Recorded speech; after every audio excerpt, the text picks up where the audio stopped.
हम इंग्लिश में ट्रायंगल्स कहते हैं, इसे हम लोगों ने 4 मुख्य भागों में विभाजित किया है।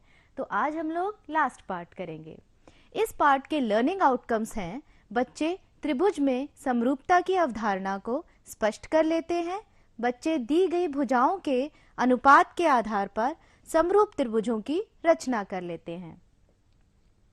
सो स्टूडेंट्स, हम लोग अब तक इस पार्ट में कई चीजें कर चुके हैं। आइए देखते हैं पाइथागोरियन प्रमेय की अवधारणा एवं पाइथागोरियन त्रिक, पाइथागोरस थ्योरम कहते हैं, त्रिभुज की रचना करना, त्रिभुज के शीर्षलंब की रचना करना, त्रिभुज की माध्यिका मीडियन की रचना करना, त्रिभुज के लंब केंद्र व केंद्रक की रचना करना, त्रिभुज की भुजाओं के लंब समद्विभाजक और त्रिभुज के कोणों के समद्विभाजक की रचना करना, और त्रिभुज का परिकेंद्र, लंब केंद्र, केंद्रक, अंतः केंद्र के प्रमुख तथ्य, यह हमने तीसरे भाग में किया था, लास्ट वाला। सो स्टूडेंट्स, पार्ट 5 को आज हम दोहरा लेते हैं एक बार। हम लोगों ने पहले भाग में किया था पाइथागोरियन प्रमेय की अवधारणा एवं पाइथागोरियन त्रिक। दूसरे भाग में मैंने आपको कराया था त्रिभुजों की रचना, त्रिभुज के शीर्षलंब, लंब केंद्र, माध्यिका एवं केंद्रक की रचना।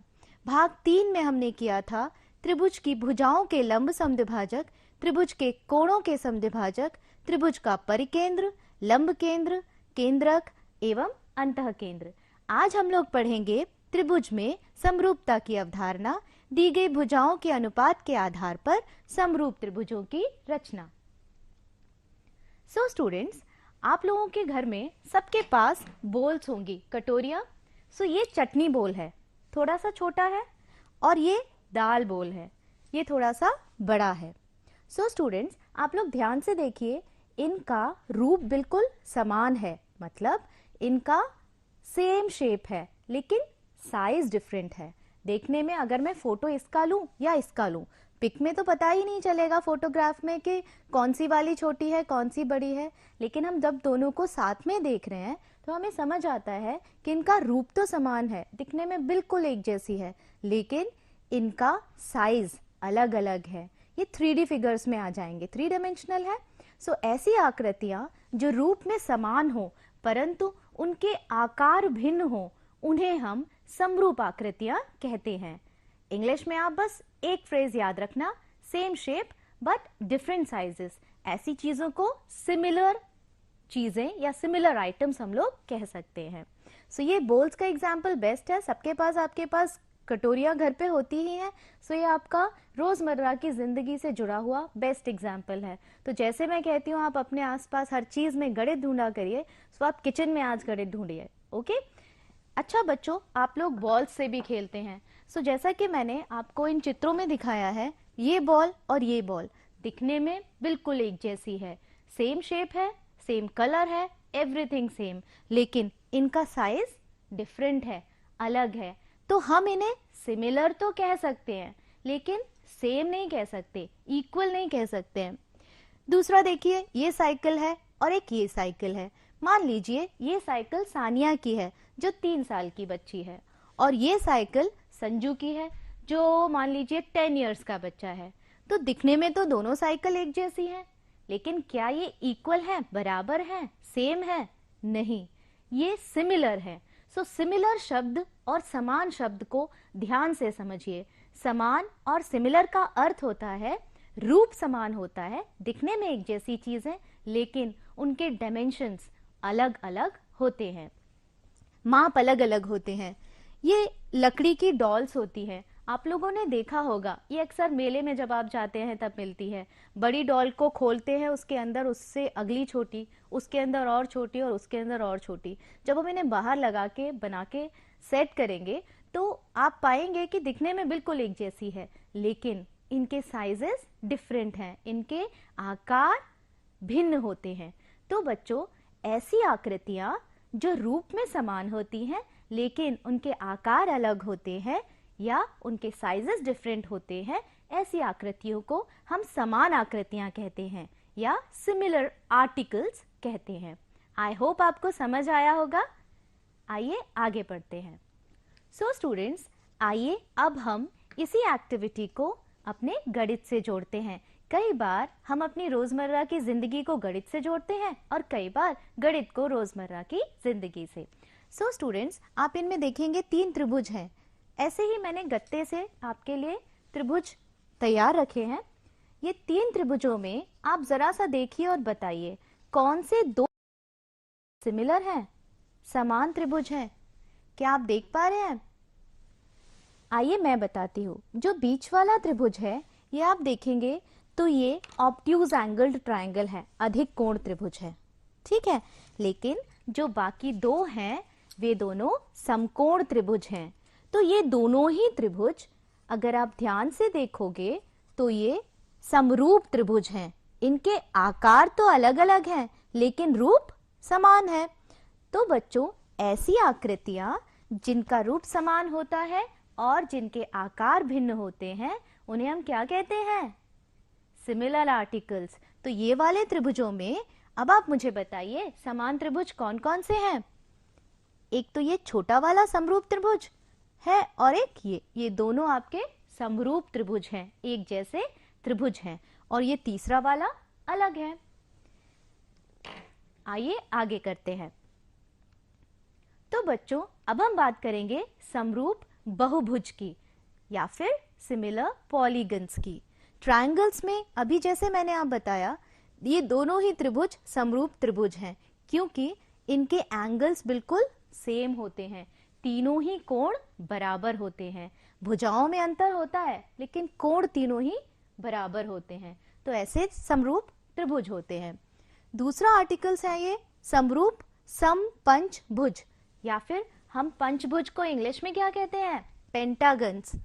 सो ये आपके पेंटागन है।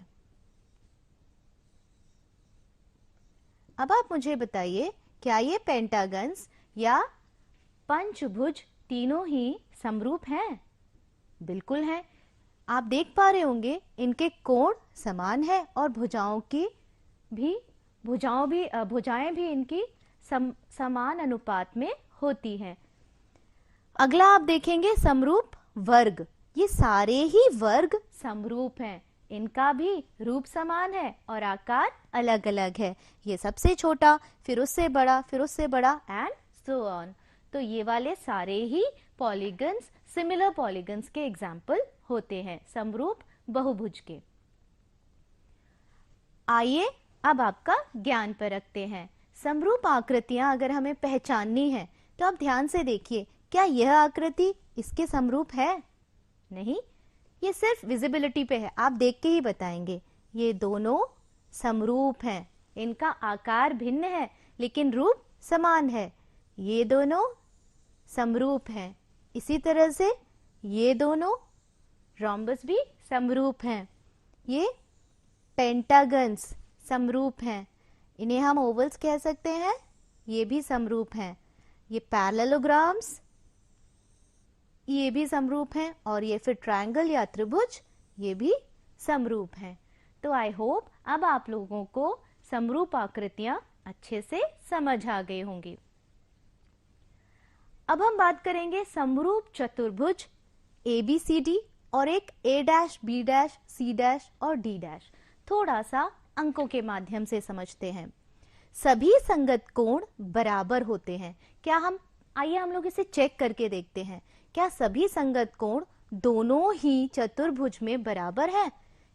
एंगल C 81 डिग्री है, इधर C' 81 डिग्री है, इधर एंगल D कोण D 100 डिग्री का है और इधर D' भी 100 डिग्री का है। कोण B 67 डिग्रीज है और इधर B' भी 67 डिग्रीज है। सिमिलरली A कोण 112 डिग्रीज का है तो A' भी 112 डिग्रीज का है। तो A is equal to A', B is equal to B', C is equal to C' और D is equal to D'। तो सभी कोण आपके बराबर हो गए, सभी संगत कोण। संगत का मतलब भी आप समझिए। मान लीजिए मेरे 2 हैंड्स हैं, 2 हाथ हैं, मेरे दोनों हाथ आपस में समान होंगे, समरूप है, लेकिन आपका और मेरा हाथ आकार अलग अलग होने की वजह से समरूप तो हम कह सकते हैं लेकिन बराबर नहीं होंगे। अगर हम ये दोनों हाथ, ये फिंगर इसके ऊपर आएगी, ये वाली इस पे आएगी, ये इस पे आएगी, इस तरह से हम संगत बोलेंगे, मतलब जो कोण बराबर है वो एक के ऊपर एक रखने हैं। अगर इन दोनों आकृतियों को हम एक के ऊपर एक रखेंगे तो 100 वाला कोण 100 पे आ जाएगा, 81 वाला 80 पे, बराबर आएंगे। तो इसी तरह से सभी संगत कोण बराबर होते हैं। आइए अब हम भुजाओं की बात करते हैं। भुजाओं में जब आप देखेंगे AB, भुजा AB कितनी है? 4.6 सेंटीमीटर, यहाँ हमने 4.6 ले लिया। A dash B dash 2.3 centimetre, तो यहाँ 2.3 ले लिया। BC आपका 4.8 है, 4.8 ले लिया। B dash C dash 2.4, CD 4, C dash D dash 2, right. फिर है DA हमने ले लिया 3 सेंटीमीटर और D डैश A डैश 1.5 ले लिया। जब हम कैंसिल कर रहे हैं तो आप देखेंगे भाग देने से ये 2/1 आ रहा है, 2.4 को जब 2 से मल्टीप्लाई करेंगे, गुणा करेंगे तो 4.8 आ रहा है। इसी तरह से 2 को जब हम 2 से ही गुणा करेंगे तो 4 आता है, 1.5 इंटू 2 3 आता है। तो बच्चों आपका अनुपात क्या निकला? 2/1, 2:1 रेशो में हमने देखा कि सारी ही करस्पॉन्डिंग साइड्स जो हैं वो 2:1 के अनुपात में है। इसका मतलब क्या हुआ? संगत भुजाएं समान अनुपात में होती हैं। तो कोई भी दो चतुर्भुज तभी समरूप है, दो कंडीशंस अगर वो सैटिस्फाई करते हैं, दो बातें अगर वो पूरी करते हैं, सभी संगत कोण बराबर हो और संगत भुजाएं समान अनुपात में हो। ध्यान से देखिए, समझिए और इस क्वेश्चन को आप अपनी नोटबुक्स में जरूर करिएगा, क्योंकि ये बहुत इंपॉर्टेंट है और इसे करने के बाद आपको समरूप चतुर्भुज के बारे में अच्छे से समझ आ जाएगा। आइए आपका ज्ञान परखते हैं। अब ये मैंने ले लिए दो कोई भी चित्र है, हम इन्हें नाम भी नहीं दे रहे। क्या ये दोनों आकृतियां समरूप हैं? आइए चेक करते हैं। इनके संगत कोण बराबर हैं। चलिए देखते हैं। ये 90 डिग्री है, ये भी 90 ही है, ये भी 90 है, दिस इज ऑल्सो 90 डिग्री, ये भी समकोण है, ये भी और ये वाला भी और ये वाला भी। मतलब angle S is equal to angle S dash, angle R is equal to angle R dash, P is equal to P dash and angle Q is equal to Q dash.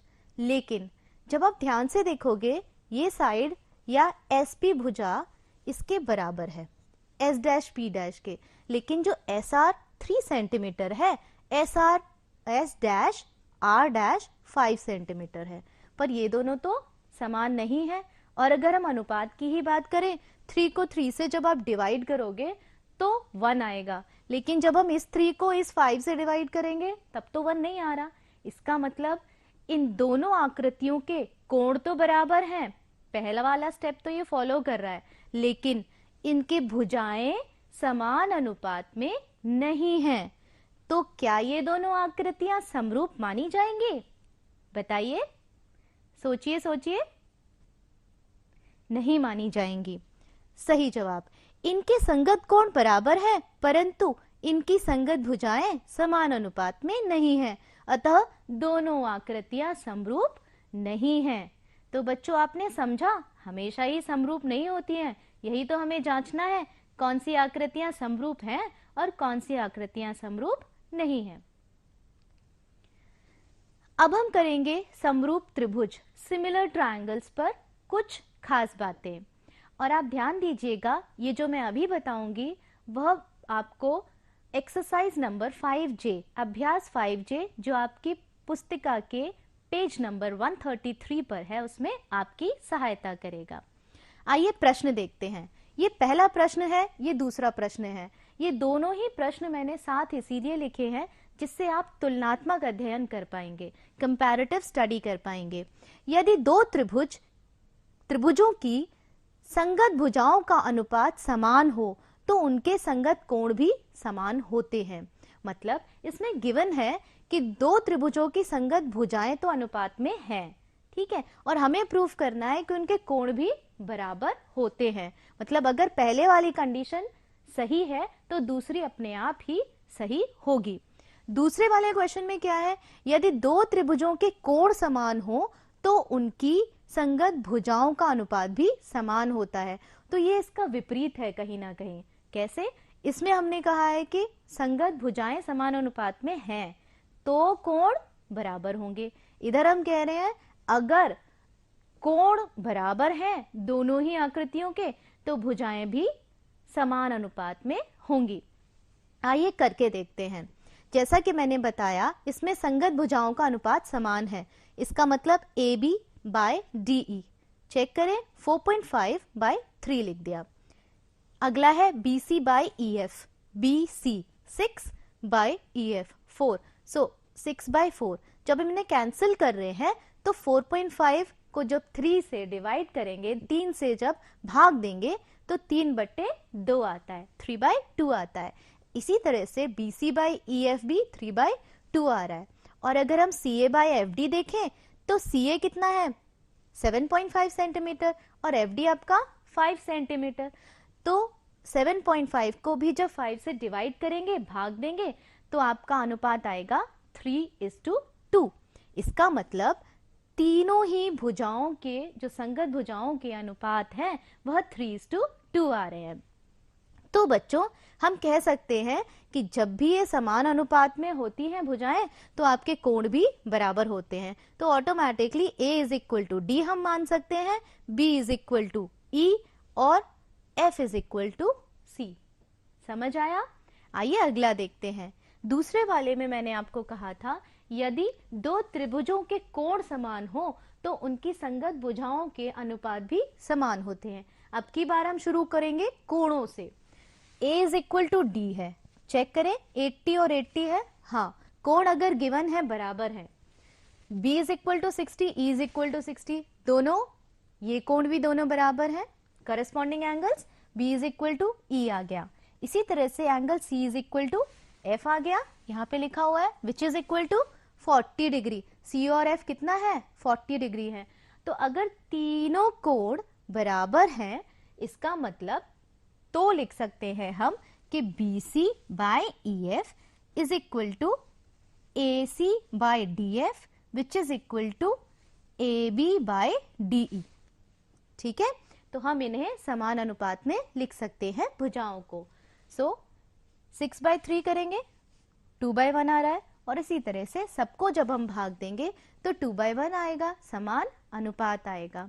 तो सिमिलर ट्रायंगल्स में ये जो दो facts हैं ये बहुत important है और इन्हीं पर आधारित आपके प्रश्न हैं अभ्यास नंबर 5J में। आई होप आप उनको करेंगे और फिर भी अगर कुछ डाउट होगा तो आप फिर से इस वीडियो को देखें और अपने अध्यापकों की मदद लें। अगला देखते हैं, दी गई भुजाओं के अनुपात के आधार पर समरूप त्रिभुजों की रचना करना। अब हम करेंगे रचना। एक त्रिभुज की रचना कीजिए जिसकी भुजाओं में 2:3:4 का अनुपात हो। हमें एक त्रिभुज बनाना है जिसकी भुजाओं में ये अनुपात है। इसका मतलब अगर एक भुजा 2 है तो दूसरी 3 है और तीसरी 4 है। लेकिन हम इन्हें सेंटीमीटर नहीं लेंगे, हम कोई भी एक संख्या लेते हैं और उसी से इन तीनों को गुणा करते हैं। फिर जो माप निकलते हैं उसके आधार पर हम त्रिभुज की रचना करते हैं। आइए देखते हैं कैसे। इतना करने के बाद हमें एक काम और करना है, जो हमारा त्रिभुज बनेगा उसी के समरूप दूसरा एक और त्रिभुज भी बनाना है। तो बच्चों हमें दिया गया है कि एक त्रिभुज ABC जिसकी भुजाओं में अनुपात 2:3:4 है, अनुपात बताया है, हम इसे रचना करेंगे और रचना हमें करनी है ABC त्रिभुज की भी और PQR की भी। PQR आपके ABC के समरूप होगा, सिमिलर होगा। ये जो आपका पार्ट है ये आपको एक्सरसाइज नंबर 5K जो आपके पेज नंबर 135 पर है उसमें हेल्प करेगा। रचना के चरण। त्रिभुज की भुजाओं में अनुपात 2:3:4 है। इस अनुपात में हम 2 से, सबसे छोटी संख्या जिसे हम गुणा कर सकते हैं 1 से करेंगे तो सेम ही आ जाएगा, इसलिए मैं 2 से कर देती हूँ। तो हम तीनों ही संख्याओं को 2 से गुणा करेंगे और भुजाएं क्रमशः क्या बन गई, 2×2 = 4, 3×2 = 6 सेंटीमीटर, 4×2 = 8 सेंटीमीटर। तो ये तीनों भुजाओं के माप हो गए। अब हम 4 सेंटीमीटर, 6 सेंटीमीटर तथा 8 सेंटीमीटर की भुजाओं का त्रिभुज बनाएंगे। कैसे बनाएंगे? सबसे पहले हम ए बी खींचेंगे 8 सेंटीमीटर की। हम लोग अक्सर 8 सेंटीमीटर या सबसे जो लॉन्गेस्ट साइड है उसे ही ले लेते हैं। हमने 8 सेंटीमीटर की भुजा ए बी खींची, फिर ए से हम क्या करेंगे, अगला कितना है आपका, मान लीजिए 6 सेंटीमीटर और 4 सेंटीमीटर बचा है।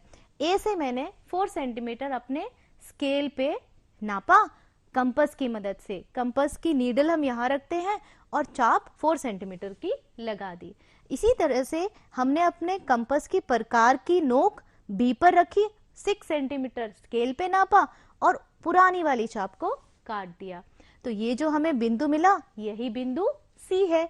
उसके बाद हम सी और ए को मिला देंगे, सी और बी को मिला देंगे, हमारा त्रिभुज तैयार है। लेकिन हमें एक और काम करना है कि हमें इस त्रिभुज के समरूप एक और त्रिभुज खींचना है। आइए करते हैं। उपरोक्त त्रिभुज एबीसी के सभी कोणों को मापा। हम क्या करेंगे, सबसे पहले त्रिभुज एबीसी के सभी कोणों को मापेंगे और फिर पी क्यू बराबर 5 सेंटीमीटर बनाया, एंगल पी बराबर एंगल ए, एंगल क्यू बराबर एंगल बी बनाया। कोण बनाने वाली भुजाएं परस्पर बिंदु आर पर काटती हैं।